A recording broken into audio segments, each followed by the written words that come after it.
the like button. Make sure you are subscribing. And like I always like to know, where are you watching from around the world tonight? And what are you up to? Because I know a lot of you don't just watch the content. You're doing some other things at the same time. So we'd love to know that as well in the comments section below. Loads to talk about in relation to Manchester United this evening.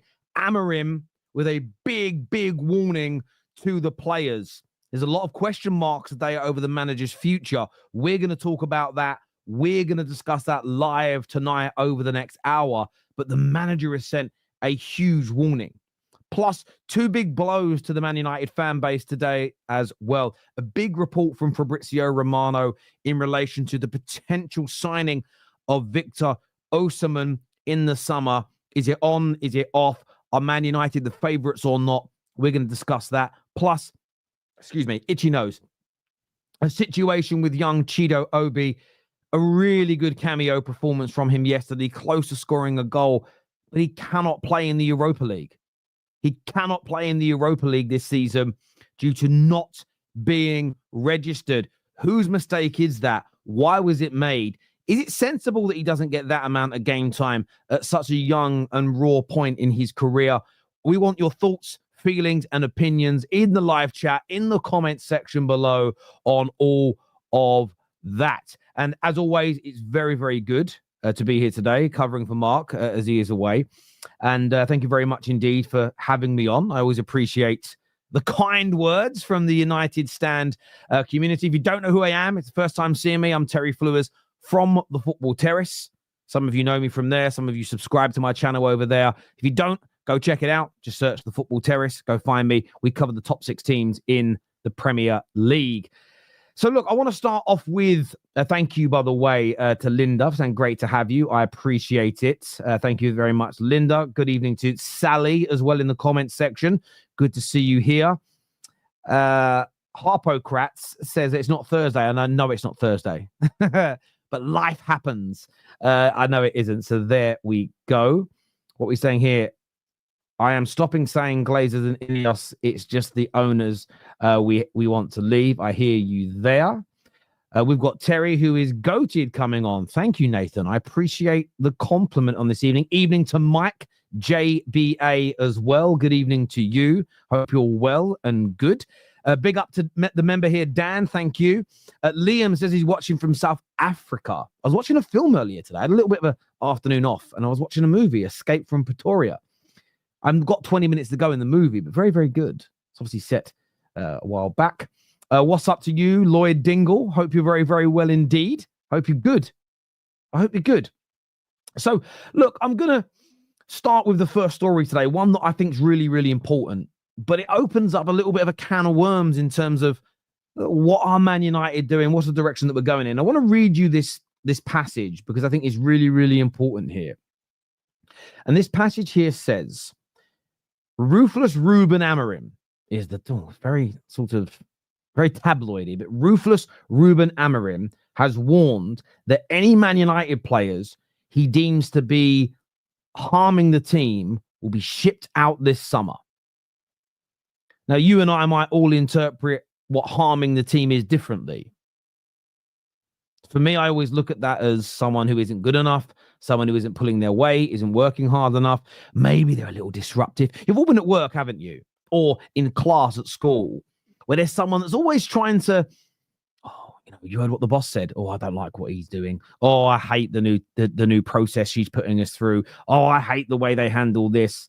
Always behind the scenes doing bad things. You get those members of staff that are always late, and it means other people have to pick up the slack as an example. Well, I think the same works in football. And Amorim here is laying down the law. And I was streaming earlier on today on the Football Terrace. And when it got into the debate about should Amorim stay or should he go, because whether you like hearing it or not, it's an important conversation.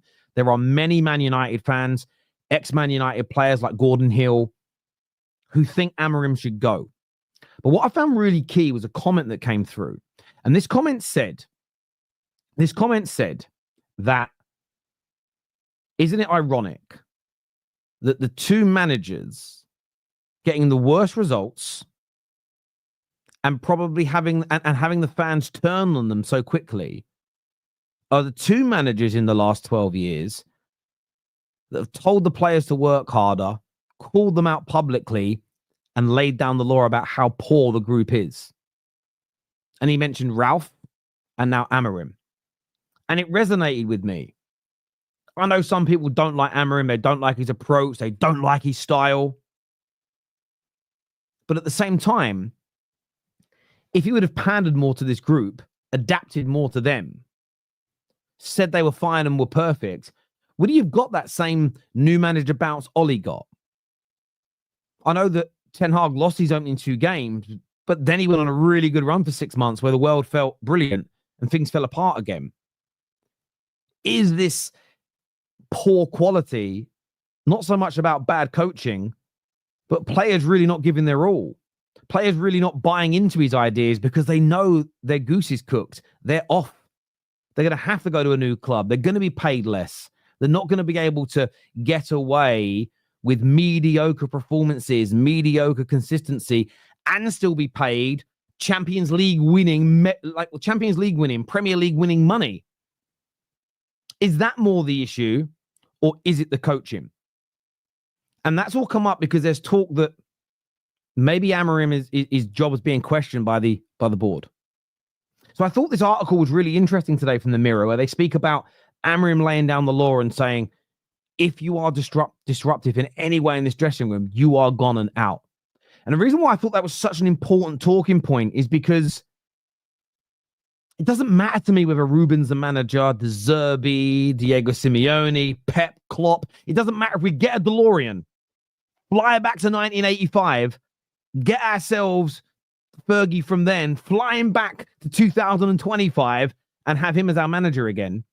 I still think we've got to go through a very, very, very painful period whilst clearing out this squad, whilst telling a group of underperforming, overpaid prima donnas that they are no longer what the club wants.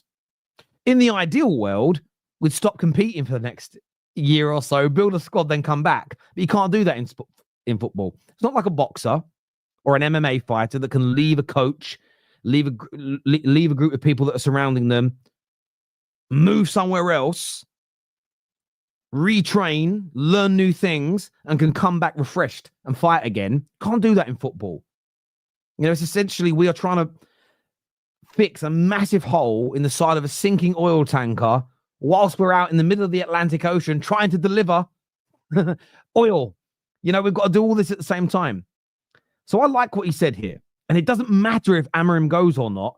That has to be the standard. So even if people that want Amorim out are right, and he is not a good enough coach, any players that are still being disruptive, not working hard enough, not giving their all, should go. Doesn't matter whether, and this is where Man United fans have got to learn to be more mature and sophisticated in their analysis. Let's say you're right and Ruben Amorim isn't a good enough coach. That isn't a good enough excuse for players not to give their all. They should still be moved on. They should still not be here. If I own a business and the members of staff working at the retail level are not pulling their weight, they're purposely making mistakes, they're not giving their all, they're being late, and I speak to them and they say, yeah, it's because our manager just isn't good enough. Oh, you know, what's he doing wrong? Well, he's a nice guy. He turns up on time. He's not rude or horrible. He just doesn't motivate us enough. The instructions aren't clear. So we're just really unmotivated. That's why I've been turning up late for work. I might decide to change the manager to someone better, but I'm still going to discipline the staff. I'm still going to say, you've got to go as well. Because the manager not being great isn't an excuse for you to be lazy. And maybe that's how I live my life. I've never needed a good manager or boss to make me work hard. I've never needed the best coach in the world when I was part of Team GB to train my backside off every day and try to win every day. So I love this message from Ruben. And I think it shouldn't matter whether you like him or not.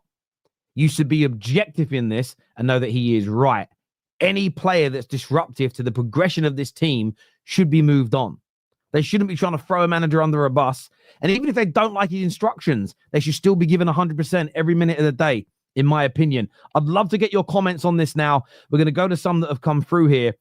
First one here is from Marcy that says, I open up the United Stand and it's Terry. Hello and welcome. Appreciate you being here. Is there no escaping Hoyland? Would take Weghorst now. We'll come back to that one in a minute. We'll come back to that in a moment. I'll come back. Hi, Terry. Amorim is a good guy in the wrong time. It doesn't look great right now. And I understand people turning against him. Some of the rationale I hear holds water. Some just don't think he's good enough a coach. Some think he's out of his depth. Others believe there is so much to fix at the club. Whilst trying to completely change how we play football, we're sort of adding layer upon layer upon layer of problems and therefore creating an even bigger situation. I hear that and it holds water for me. At the same time, maybe all the pain, people can't see progression. I had a person on my show earlier on today that said, Terry, I'd back him, but I see no progression. And that holds water. I'm just trying to be level-headed with this because progression isn't always linear. Go and Google now, or Google the phrase, is progression linear? And just go and read. Maybe do it after you watch this show. Don't leave the United stand right now. Go and Google and read what they say about progression. Go and look at some of the amazing illustrations around progression. It teaches you a lot. And what I'm hopeful for, and you will have people that will say, Terry, it's hopium, it's copium. Yeah, I am hopeful. What I'm hoping is that what we're seeing now that looks like regression is actually the foundation to grow from, which makes us an even better team next year than we would have been had we adapted to the players. Had the manager have gone, right, we'll play 4-2-3-1. We'll play the way you did under Ten Hag. Go on, guys, run your hearts out. I'm hoping we're better than that next season. My hope is that the learned behavior, the cultural change that's being injected, the standard that the manager is implementing, when 5, 6, 7 players leave, the new group that come in this summer pick that baton up and start off in absolutely the right way, knowing what the standards are, how the players must behave, what's expected on a match day, how hard you have to run. And of course, hopefully they're better technically. They've got more speed. They've got more power. We become a better side. Then maybe we will look back and say, actually, it didn't feel like progression, but we almost needed to expose how bad some of these players were to know which ones were the right ones to get rid of instantly. We needed to expose the players who didn't want to give their all. Maybe we have to expose the players that are giving their all, but they're just simply not good enough. And I think internally they'll have a better understanding and grasp of that than we do. I'm just not making any judgments right now. So I hear both sides of the argument. I'm open. You can say I'm sitting on the fence if you want. I'm big enough, strong enough, old enough, and ugly enough to take that criticism. I just feel that we're doing a little bit of a Jim from American Pie. I think things are a little too premature. A little too early at this particular moment. I'd love to get your thoughts on that, people. You may agree, you may disagree, but let us know in the comments section below. I've supported, this here from Pete says, supported my United for over 65 years and seen them capitulate to Fulham yesterday. I thought my day could not get worse. Then my boiler packed up. Well, I'm sorry to hear about your boiler. Sorry to hear about your boiler. If we need a good plumber, though, let me know. I've got brothers that are plumbers and brothers that sell boilers. So if you need a good deal, let me know. We'll sort you out mates rates, my old mate. Nuno here says, Portuguese sports press today state that Lindelof will return to Benfica to take Otamendi's empty place. Yeah, I hope so. I hope so. I hope that he goes along with a lot of other players. And it's not a dig. You know, he's worked hard for us. He's had some good games, but simply never really been Man United quality. And again, he was bought for a manager in a different system, 9 years ago now, and he's still here? Crazy. This is called shock therapy. Let's let the chips fall. Yeah, look, there is an element of that. I also look at it this way. You don't always see the progression instantly.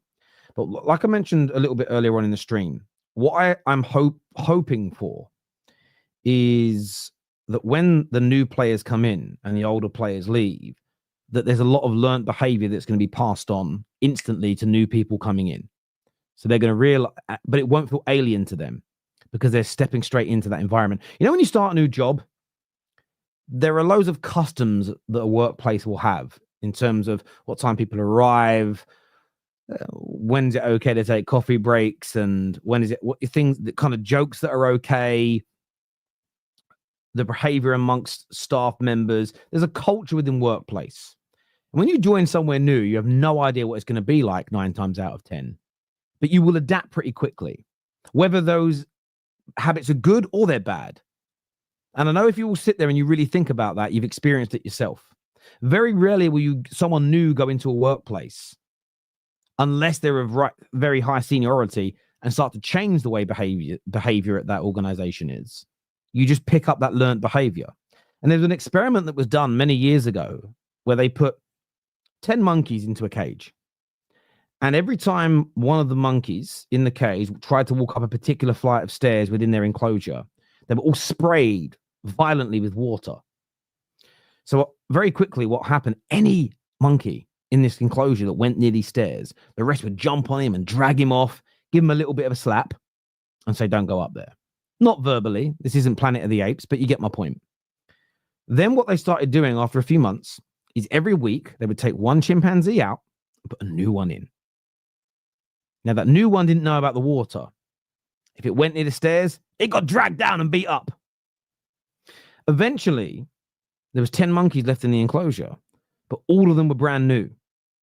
So each week, one monkey that had been sprayed leaves, and a monkey that had never seen the water be sprayed comes in. And eventually there were 10 monkeys, none of which had ever seen the water sprayed. If any new monkey went near those stairs, they still dragged them down. They didn't know the origin reason as to why, but it was now part of the culture of that enclosure. And it was an experiment that was done that's always resonated with me, because I look at any good workplace, any good family, any good church, any good educational institution. There is a culture that you join, and if it's really run well, people pick up on that culture, that behavior very organically, almost instantly, because they follow suit of everybody else. The problem you have is in the beginning when you're trying to change it. Trying to change people that are used to doing it a different way is very, very hard. And it takes time, perseverance, and you often go backwards before you can start to move forward. So, look, I understand the criticisms of Amorim. I understand where people are coming from. I'm not even overly challenging their opinions. I'm just staying level-headed for a period of time longer. I've got to, because that's how I feel about this situation. No manager will be good for United with this team. I also agree with that point. I think that we could change now and go to a 4-3-3, 4-2-3-1 manager, go, right, this is how we're going to build the squad. I still think if you try and implement the right culture, the right behaviors, you want to move people on that are bloating this squad. There's a reason we're inconsistent as well, by the way, because our players aren't willing to work hard enough in every single minute of every single match. People think it's about talent. Talent only gets you to the door. It's the hard work that gets you over the line. They're all going to get this kind of kickback unless they adapt to the players. And if they adapt to the players, 18 months will go by and we'll be back to talking about new managers again. Completely agree. Liam here says, I work in Pretoria sometimes. If you come to South Africa, go to Cape Town and maybe Kruger Park. If you're into that, the pound goes far. I was in South Africa 20 years ago. We had a tournament there in Sun City. So it was a big kickboxing tournament that was being hosted there. And I loved it. Absolutely fantastic experience that we had. Yeah, absolutely amazing, Liam. Not only is there no progress, I see regression. And do you know what, Constantine? It's fair. I understand why you're seeing regression. I'm willing to give it a little bit longer to see whether the visible regression now is part of the progress moving forward. And the example I would give you, the analogy I would use is, if you're overweight, say you weigh 20 stone, not been in the gym for 20 years, and then you start exercising, physically and even mentally, there's a period of time where you may feel worse, when your body is screaming for the sugar and the fats and the alcohol and the grease that you've been pumping into your body. It'll be screaming for it. You'll get headaches. You'll feel in pain. Exercising, you'll pull some muscles. You'll get lactic acid. You will go for a period. And that's why a lot of people start the gym in January and quit quite quickly, because they go cold turkey from all the food. They hit the gym hard and they feel crap for 6 weeks and they quit. Or it's meant to make me feel better. I feel worse. So they stop. Sometimes that regression in terms of how you feel, you need to persevere through it. Keep pushing through those barriers, because the end results will make you feel $1 million. So, Constantine, I'm not saying you're going to be wrong about this. You could be right and the manager's a bust. You could be right and there's no progression. The regression continues and it turns out to be all him. You could fundamentally be right. I'm just stating that after 7 attempts of yielding to the players, giving in early, I'd rather just go the opposite way for once and see what happens. I'm willing to almost fly blindly into the night to see whether we end up in a better place than doing what is considered to be insanity, repeating the same thing over and over again and expecting different results. DV here says, I feel if we get Zidane, he will still struggle. Oh, Zidane would yes, 100%. Desire here says, bring Vinicius, Bellingham, Almo, Yamal if you want. It won't work until Onana will be here, because he costs us too many points and goals. He certainly costs us points and goals. But what I will say is this. There is no singular player who has ever been the problem at Manchester United, in my opinion. No manager has ever been the problem at Manchester United. And we know this to be a fact, because lots of those, we can go back to the Fellaini days. Get rid of Fellaini, we're a better team. Get rid of Rooney, he's past it, we'll be a better team. Get rid of X, get rid of Y, get rid of Z. Sack him, sack him, sack him, sack him. Look where we are. None of those individual actions have ever been the answer. Culture, attitude, work rate. These things must be fixed for me. Patrick Lynch here says the culture of the club is set from the top. I phrase it differently, Patrick. I talk about it being middle out. I always feel the people that run the club should be the middle, the center, the heart, and it works out. But I hear your point. He says that's where we need to see change. Amorim is the middle of the tree. Expecting him to be solely responsible for culture change is almost impossible. He can be tasked with driving it, but he needs to be fully back through thick and thin to implement it. Someone super chatted me on the football terrace last night and said, look how quickly Eddie Howe turned Newcastle into winners. Really good point. Very, very, very good point. But the difference in the scenarios is so clear. So you've got one workplace, one football club, where they're underpaid, under-resourced. They're having ice baths in paddling pools from Argos instead of state-of-the-art facilities. The other, we could do with a refresh of our facilities to be sure. But our players, if this was a workplace, you'd call them staff members, are overpaid, not required to work too hard, and always get what they want. The message to both has been the opposite. Newcastle players are told you're getting better facilities. We've got ambition to become the best team in the world. And if you stay and if you work hard and if you run through brick walls and you show us you're good enough, you'll get pay rises and bigger bonuses. That's an incentive. Man United players are being told, and rightfully so, by the way, you're overpaid, you're lazy, you don't suffer enough, you don't work hard enough, and most of you won't survive here under this new regime. You're going to be sold. And they all know if they're sold, they're not going to earn as much money. So they all know they're getting pay cuts. The incentive for this, for a lot of players currently at United, is different to that of Newcastle's, because they know their goose is cooked. And I think it's so important for us as Man United fans to see, recognize, and understand this. As ever, though, look, we want to get your opinions on this. We want to know what you think and feel. Leave us your comments below. If you haven't done so yet, please get that like button smashed. There's a super chat that came in earlier from Simply Red. Mick Hucknall settings. And it says here that there is no escaping Højlund would take Weghorst now. I was so excited about the Rasmus Højlund signing. When we got linked to him, in fairness, before we were ever linked to him, I don't remember which fan base it was, but we were on a stream on the terrace and someone mentioned his name and I hadn't heard of him. This was maybe 18 months, 2 years before United signed him. I went and searched his name and looked him up and watched him play. And I thought, there's a player in there. His hold-up play is good, decent skill, pacey. Some of his finishing was great. Raw, but there was a player in there. And I loved it when we signed him. I really loved it when we signed him. I thought if we nurture him, if we utilize him well, he could become a real serious player.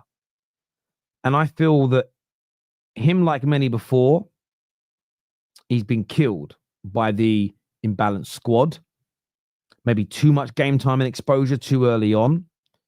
He wasn't ready to be the leading number 9 at a club like Man United with the pressures and sometimes even the toxicity that comes with it. And he has to take a lot of responsibility himself. Of course he does. But I actually feel sorry for him now, as opposed to heavily criticizing him. And I felt like that towards a number of players at United over the years. And I just feel that like we've ruined him, as we've ruined. Listen, if we've got the ability to ruin highly technical players like Paul Pogba, which we've done, I don't think we were great for Pogba. I think we hurt Pogba. If that logic holds true, of course you can damage someone that's far less gifted.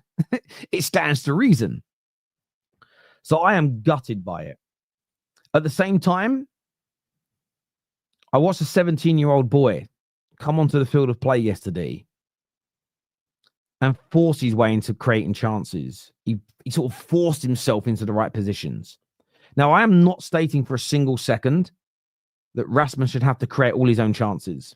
I'm not going to allow the lack of quality crosses and balls. And by the way, this is where I don't blame Amorim. We work the ball into the right areas to put crosses into the box. How many yesterday of our crosses from whether it was Delo or whether it was Garnacho, how many actually beat the first man? The one that did, ironically, was pulled back to Bruno. We rarely put our crosses into the box where they beat the first man or beat the first centre-back even. Doesn't happen. So that's where I feel a little bit sorry for Rasmus as well, because the quality isn't there.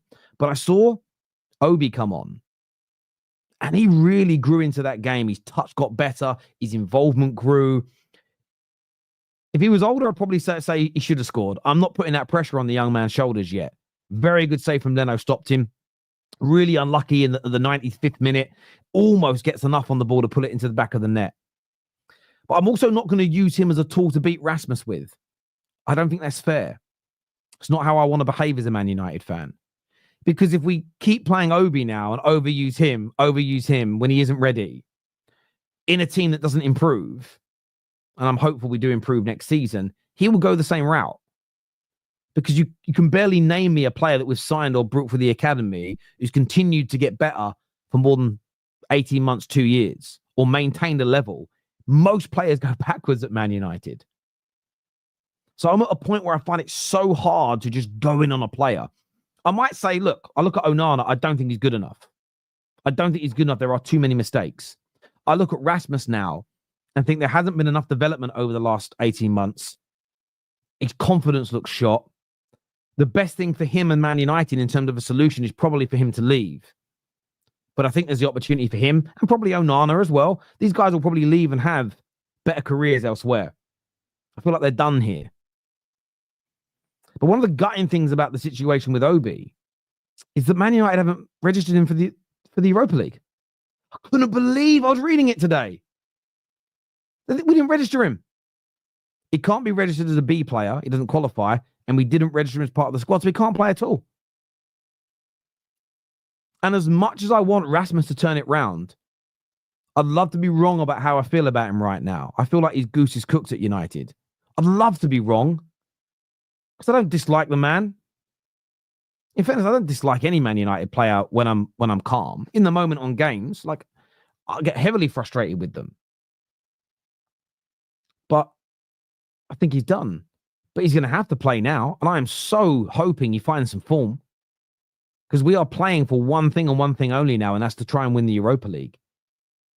And because Obi can't play, unless Rasmus starts scoring, we ain't progressing. And I say that because Xerxes' role is a lot deeper. He'll get chances to score, but he's not in goal scoring positions as regularly as Rasmus needs to be. We need him to find some confidence. We need him to somehow get a goal that to build a little bit of confidence of him to start playing. It's the only way. The incompetence of Man United to not be able to register Obi, I think, is crazy. Especially after we got rid of Anthony and Rashford. It should have been an automatic registration. I cannot fathom why we didn't do it. I don't know about you, but I just can't believe we didn't do it. You know? Gillespie here says Obi needs handling correctly. That element I agree with. And by the way, I wouldn't have played him in every single Europa. I wouldn't now play him in every game for the rest of the season in terms of starting him. I wouldn't do that either. I absolutely agree that he needs handling in the coming weeks and months. I don't think he should play every week. There should be an element of using him sparingly. I agree with that completely. I really, really do. We have to stop games to make the owners take note. Listen, that is a method. That is certainly a method. I agree. Are you going to be Amorim out if the football doesn't improve? We finish bottom half of the table and don't win the Europa League. No, I very much doubt this season I will be Amorim out. I very much doubt it. I want to see the pre-season. I want to see the club back in with signings of adequate quality and then see what things look like next season. See what the improvement is like from the beginning of the campaign. I want to personally see that. I get that some people don't, but I don't feel, again, my mind could change because I'm a human being and I'll be open and honest and transparent about it. But right now, I don't feel like that's something that I'm going to do personally. And equally, Anthony, to your question as well, a lot of people that want him out also don't trust the way the club is run. So therefore, if you don't trust how the club's run, my main focus wouldn't even be the head coach or manager, personally. Alex Z here says, I'm skeptical on Obi. He's lighting up the youth squads, but I question why Arsenal didn't fight to keep him when they needed a 9, loan him to Nice. Nice are actually having quite a good season. I think they're third. But Arsenal really did fight to keep him. So I'm in a group chat on the football terrace with 5, 6, 7 Arsenal fans in the group chat. And yeah, they really fought. They offered him really good money to stay. They really wanted to keep him part of the same as Heaven. They really wanted to keep both of them as part of their playership. So he wasn't let go willingly. Man United had to fight really, really hard to get him, by what I've read anyway. And you can also look at the anger of Arsenal fans. That tells you something. That tells you something there. Lewis here says wrong. Expand on why I'm wrong, my friend. I'd love to have a chat about why I'm wrong, but you've got to give me more than just wrong. Catherine here says these owners don't have the brains to run a football club. They are completely out of their depth now, Terry. And you could be right about that. You could be right, especially with Ineos coming in. You could be right. If that is true, I really wouldn't be focused too much on who the manager is. Because again, if they don't know what they're doing, they're just going to sack him and spend tens of millions sacking him and hiring somebody else.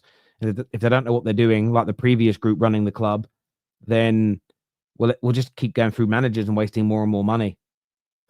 It seems almost a pointless task, pointless waste of energy. We should just focus purely on getting the owners out, if that is indeed the case. Alex, he says, fair enough.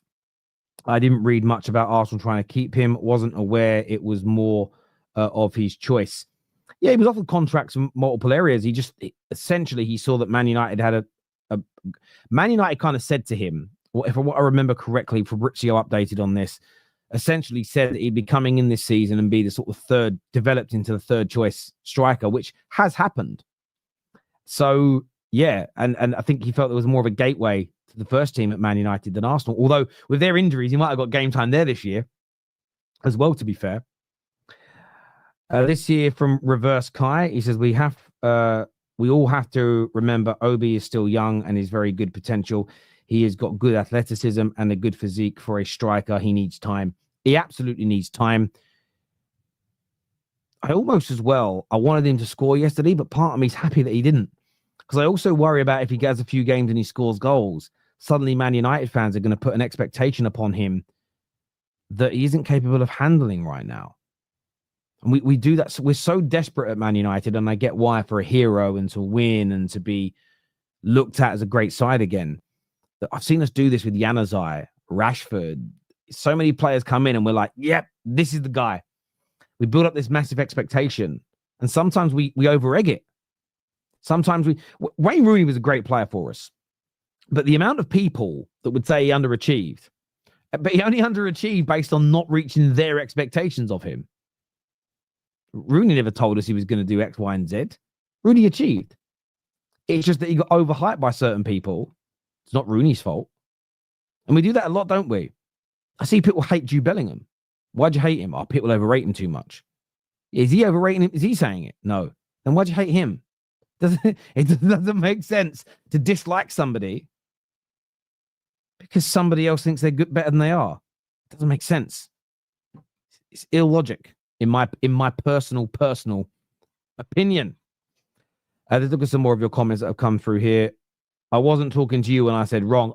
Say Lewis, fair enough, my friend. I thought you were. And I'm always fine with being challenged. I just like to know why and what, you know.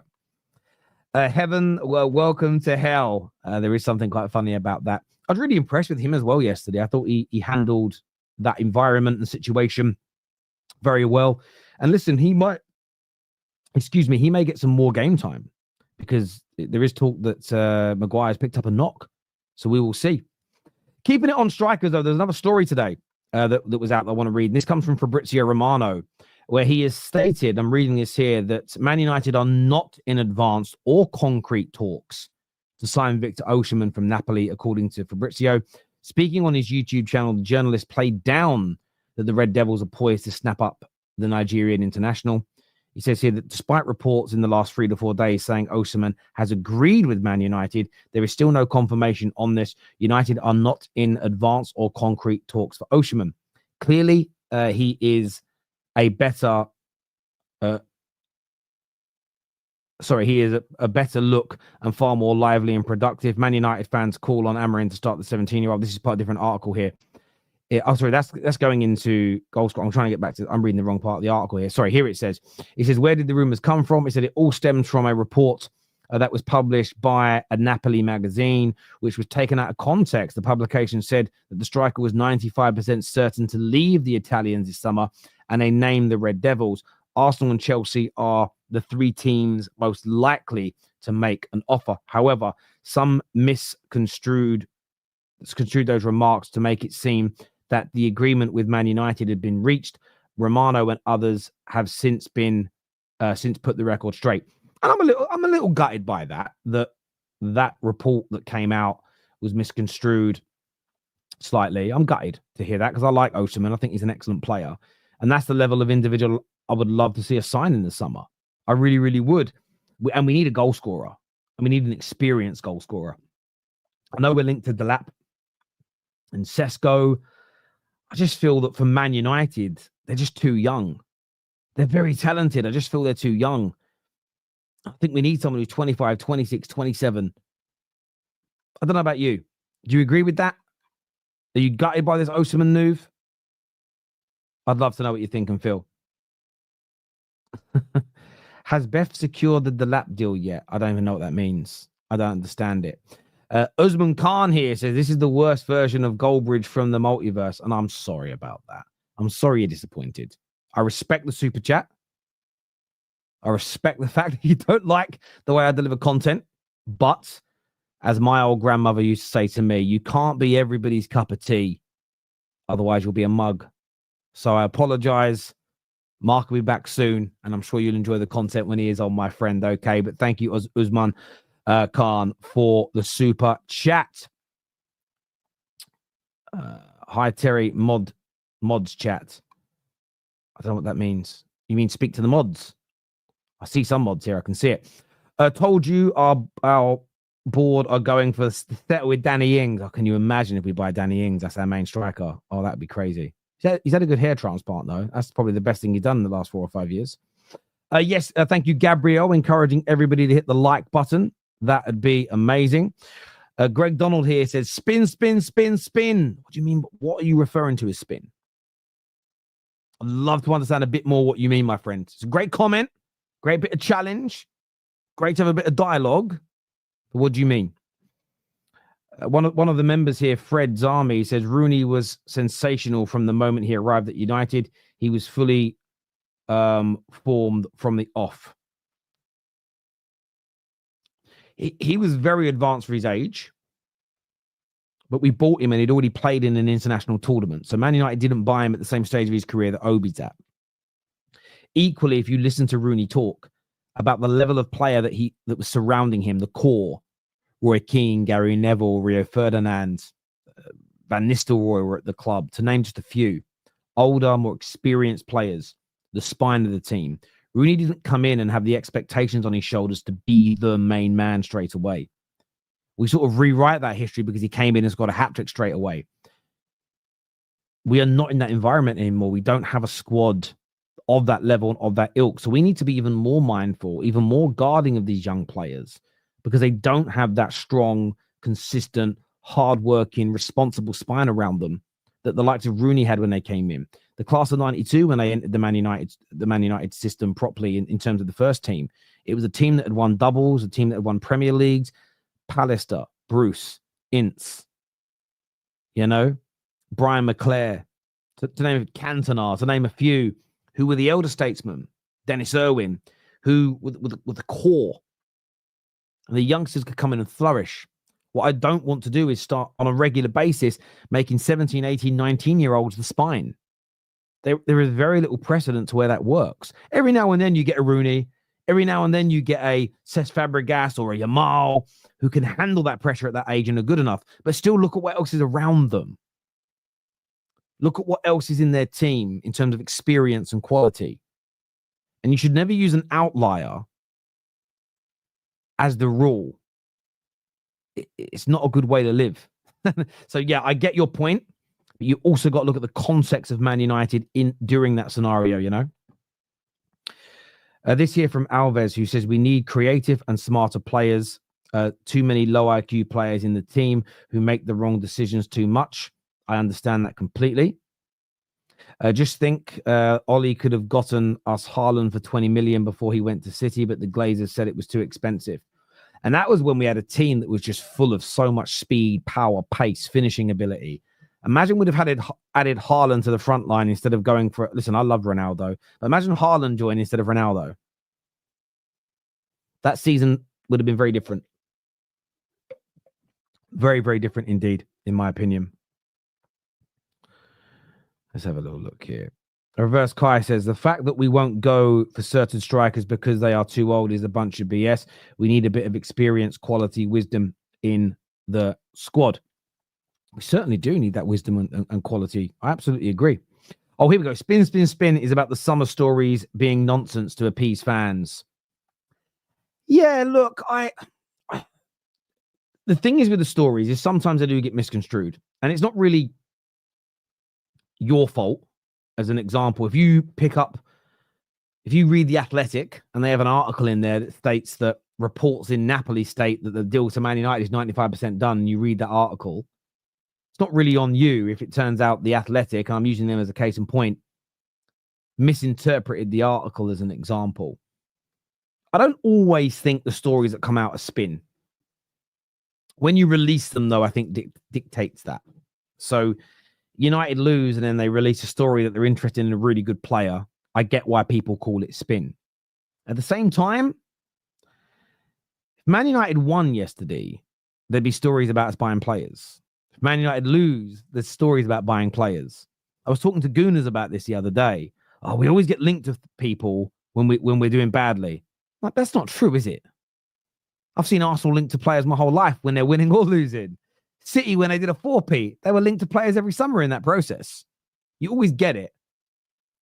There's just the timing of it. And I do agree. I hate hearing, oh, United might be buying this brilliant striker in the summer the day after a horrible defeat. It doesn't quite sit right with me. But you've got to remember that it isn't just the club releasing those stories or sharing that information. There's agents, there's the players.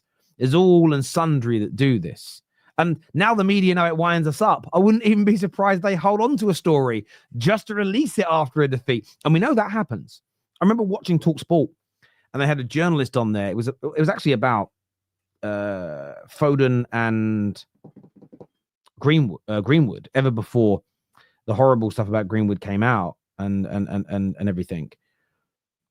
And this journalist had this bad story about them. And Simon Jordan called him out on the show. I'm paraphrasing this, but basically was saying, but you guys are not doing this for the interest of the player or the country. You guys have always done this, and I know this because you would reach out to me, the owner of Crystal Palace. You would have a story on a player. You would reach out to the club and say, we're going to run this story, in hope that they would say, please don't. And if you don't, we'll give you an exclusive interview or an exclusive on a big transfer story. And then you would kill the story. Because, and it goes, all that's happened here is that you haven't been given by Man United what you want. So you're running with the story and publishing it. And the journalist basically went, yeah, that's how we operate. So we know they hold on to stories. So sometimes you've got to think, you've got to play 4D chess and go, okay, Man United have had a defeat. The media want me to turn even more on my club, even more on my manager. So maybe they've held a story back a week because it's not, you publish Man United might sign Osimhen today or next week. It doesn't really make any difference. But I know if we release it the day after a defeat, their fans will be fuming. And that's what they want to. So sometimes I feel like that's what they want to create. So there are times where I definitely blame the club. There are other times where I think, hang on, is this just somebody standing around a campfire with a can full of petrol who wants to set the whole place alight? I think we need to also focus on that being a possibility sometimes. Rooney burnt out young is what Alex here says. Yes, he did. And that's a great point. That's also why I don't want to. Even Manu, I know he's got an injury now, but I was quite happy with sometimes the lack of involvement in the earlier stages under Amorim. I don't want him being used 50, 60 times a season already. I really don't. Something about it makes me a little bit nervous. I've seen so many players fold early through playing that young. You're chill, but maybe a brighter background would look more appealing. Maybe. I'll try that next time. Louise, I'll try that next time. No worries. You missed Rob Always United, according to him. Cheers. Oh, did I? Let me go back through these super chats. Sorry, let me see if I can find it, my friend. I do apologize. Oh, I found it here. Terry, thoughts on Obi and Heaven yesterday? Yeah, really enjoyed watching them play. Obi's was interesting because you could see his confidence grow and grow and grow. And he almost scored, and a great save by Leno. I felt a bit sorry for him in the end. He nearly had that sort of Roy the Rovers moment, which would have been brilliant for him. When Heaven came on, I was a little nervous. I'm not going to lie. I've not seen him play a lot. Under pressure, extra time. Suddenly, he had Lindelof next to him, and I still didn't understand why Euro come off. I've not seen any updates on that. I hope he's not injured as well. But I thought Heaven was comfortable on the ball. Cleared, every cross that came to him, he cleared. Didn't get twined up. Comfortable. I thought for a young player making his debut, I thought, yes, I like that. Not going to get carried away. My feet are firmly on the ground, and I hope that he's doing the same, and I'm sure he will. But yeah, I thought both those young men, Rob, had brilliant, not debut. Actually, no, it was Heaven's debut, I think. And I was on the bench the other week. But brilliant games for their age, their experience. And when you couple in the scenario at Manchester United right now, I thought they both did brilliantly. Anders here with a super chat. He says, won't sign a top quality striker like Osimhen because he's 62 million, but probably end up signing the Lap, who is nowhere near his level, for about 55 million. Yeah, that logic is what will lose me as well. Now, if the Lap comes in and scores 20 league goals, we'll all shut up and we'll say, yep, we got that one wrong. But for me, I think the better bet there is the extra £7 million on Victor Osimhen. Personally, is what I would do. You've got young Obi, for me, what we now need is two more experienced attackers, and a young Obi can be developed. You've got the 17 who will be 18 next season. That's the guy to develop. We don't need to be buying another player that needs development and time. And this is what will happen as well at Man United. Delap right now is playing brilliantly, and I love the way Ipswich play. But no one's really sitting back against them. They've got a lot of space to play into, a lot of room to run into, balls over the back. It'll come to Man United, and most teams will sit behind the ball, be hard to break down, allow very little space to run into. And I don't know if he can cope with that. I don't know if he can cope with it. I haven't seen him play in that environment. And I'm not saying he's a bad player. I'm not saying that he's awful and nobody should sign him. But I don't think Man United are ready for him yet. I think we need some older players. Some people may see that a little differently to me, but I think that's key. Terry, you're a great addition to the community. Thank you, Tom Toms. I appreciate the compliment. I really, really do. So I was just about to have a look, actually, because I am. There we go. What are we saying now, people? Make sure you hit the like button, by the way. Let's get those likes up a little bit, please. Very, very important that that gets done. Give that a little bit of a smash for us, people. It's actually easier to read your comments on here. What are you guys saying to each other? British passports. Yeah, I don't really care about people's passports, to be honest. I just want better players. Just want better players. That's what I want. The issue for a new striker is our players. They won't give them the service required. So I think there's a combination of two things here. Yes, we need better service into the box. And I think we will get that if we buy the right fullbacks and we improve in those 10 areas. So if you bring in Kenda, if you forget the names here, just look at the profiles. Dorgu's in, you throw Frimpong into that side. Then again, it's about having a striker whose movement is better. And I just feel that Højlund's a combination of not being ready or good enough, and now his confidence is shot. But you saw Chido Obi yesterday. He was making great runs. He was in great positions. Some of the balls didn't make it. It was a cross that came in quite late in the game as well. And Chido was behind ready to head the ball in. It was well defended by, I think, Anderson that was ahead of him. But the movement was right. And if the cross was better, it's a goal. Or at very least, a really good opportunity to score. So we need a striker that comes in whose movement is elite, that creates space. What young Obi did yesterday as well, the way he bullied Bassi, the way he let him know that he was there, the way he was physical. We need so much more of that. It's really, really key. It's really, really key to do that. It is. Matt here says, have always respected Terry's opinions and takes on the club. Good to have you on, Terry. Hopefully more to come down the line. I appreciate that, Matt. I appreciate that a lot, my friend. Thank you. And yeah, look, it's one of those days. And thank you, Solid Blank, for liking the video. You absolute legend. I appreciate it. Look, I always look at these situations from the perspective, days like today are always hard after a defeat. Everybody feels a little bit deflated. A lot of people won't even go on. So my job's on it, so I'm there. But I normally listen to Talk Sport. I normally listen to other people's podcasts and shows. But after defeats like yesterday, I can't. I find it hard to. Now, it's a really difficult space to be in. But I just feel that we need to try and remain as positive as possible. And I say that because I was probably a lot more angry and negative. Maybe negative's the wrong word. I felt that me being angry more regularly would help the club. I now think about it a little differently.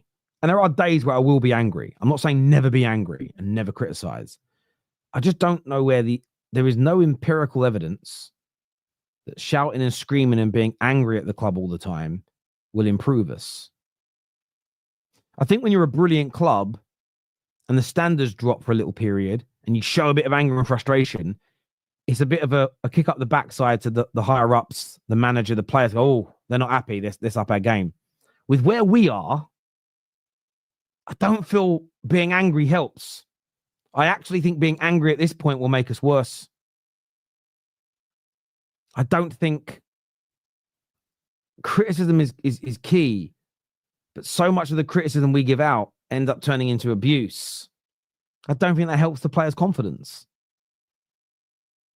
So I've got older and I've changed. I just feel that we need to talk through the issues at the club, look for productive solutions. And some people say, no, you've got to let them have it both barrels. And I get in the moment in the game. During the match, we all feel it. But a day or two later, I feel that's when you need to be more constructive and have conversations. And hopefully the club pick up on that. I don't know if it works. I don't know if it works. Maybe not. I'd love to know. Little period. No, new venture. Yeah, again, when I said little period, I'm talking about, how do I say this in the right way? If you're Real Madrid, look where they are. Say they had a month period where things got a bit crap. then yeah, get a bit angry, get the white flags out, surround a few cars, right? Let everyone know the change. But I think with where we are, I don't think Mark and all the other Man United content creators shouting all the time, every day, being angry at everything, I don't think it's going to fix us.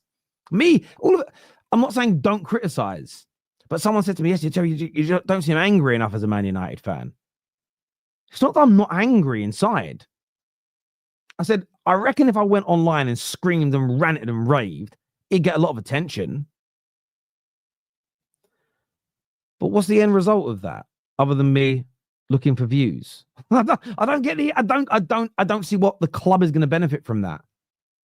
And I suppose I'm just trying to. I don't like using the word influence because it doesn't sound right. But I just feel like the club and the fans included need a different approach this time round. Listen, if we think about it from when the social media era has been here, we've been angry at every other manager. We've frustrated and kicked off and wanted change and sackings and everything. Nothing's ever led to us being better in the long term. So why don't we go about it even as fans a different way this time? Could that work? Maybe. Maybe not. It's just what's in my head right now. Thank you, David. He says, great show again, Terry. The Glazers out. Radcliffe, Ineos out. Neville do one. Michael here says, Terry, really enjoy how articulate you are. No one else on this channel would say empirical evidence. Yeah, sometimes I say the wrong words as well, though. Or people think I say the wrong word because I've got I'm from the East End of London, got a very working class accent. So I appreciate what you said, but I don't know about everybody else's vocabulary or vernacular on the United stand. I'm going to take the compliment, but I don't mean that negatively towards anybody else either. Upper here says anger, denial, depression, bargaining, and acceptance. The 5 stages of grief. I'm at acceptance now with United. Hard to get angry anymore, but that's also it. I also find, like in games, like when I watch a lot of watch-alongs. I have it on while the games are on. And I get in the moment of frustration. What I don't get now at 40, I'm 39, but nearly 40 years of age, is talking about the same game 3 or 4 days later and being mad about it. Especially if you're someone that thinks the squad's bad and the manager's bad. I don't quite get the anger a few days later. Maybe I'm wrong. I could be wrong. Maybe I'm just so far in the acceptance that, my denial curve has passed. As you put out there, it's just done. Maybe I'm just, it's gone now. We desperately need to stay positive and keep Amorim in his job to give him time to build. I hear that. Terry, after a certain point, the anger dissipates naturally. Humans can only be angry for so long in a genuine way. After a while, it's performative and attention-seeking. I think that's certainly true. I think that's certainly true at times. That's certainly how I feel about it. Certainly how I feel about a lot of this. It's like you can't still be angry today. Repetitive content gets boring. I hear you on that. The working class accent combined with a rich vocabulary is a great combination. I appreciate you saying that, Mike. I do. I really, really do. I want to make sure I've missed no comments here. Thank you very much, by the way, to Graham Robertson, who is gifted a membership out. So one of you lucky people tuning in has just gone and got yourself a bit of a membership. Well, not a bit, a full membership for a month. Make sure you renew it after that point, though, people. I'm sure there's some great perks there for you as well. Look, I want to thank everybody that has tuned in this evening. Please give it a like and a share before you go. If you want to come and check out my channel, just search the Football Terrace. Come across and give me a subscribe. Check out the latest show that's gone out tonight, the Top 6 show. It's our podcast where we review all of the top 6 teams or the big talking points amongst the top 6 teams. Would love to get the United Stands community's thoughts on that show and some, the things we do over there as well. Would love to see that. Thank you all. Take care. Goodbye. God bless. And we'll see you all again very, very soon. Thank you.